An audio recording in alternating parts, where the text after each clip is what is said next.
To hang the door, lift and slide the door sash assembly to allow the sash hinge adjuster to slide between the outer frame hinge. Pass the hinge pins through both hinge parts. Ensure the slot mark in the hinge pin points away from the sash. You might need to tap each pin down using a mallet. Don't fit the outer hinge cover and sash hinge cover caps yet, as adjustments may be required later. At this point, you can tighten the grub screws. Fit the door handles and cylinder.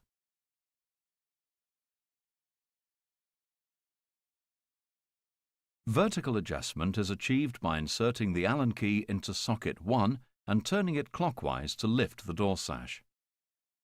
Horizontal, front to back adjustment can be achieved by inserting the Allen key into socket 2 and turning 90 degrees in either direction to adjust the compression of the door sash. Note that the pin grub screw needs to be removed to allow this adjustment. Horizontal, left to right adjustment can be achieved by inserting the Allen key into socket 3 and turning clockwise to move the sash inwards or anti-clockwise to move the sash outwards. Fit the outer hinge cover once the adjustments have been made. The chute bolt keeps have an adjustable top plate. Loosen the locking screws on each plate prior to adjustments. On the slave door, adjust the top section so that this door is pulled into the frame tightly, ensuring that they're retightened afterwards. Adjust the master door keep as required to ensure that the door latching and locking operate smoothly.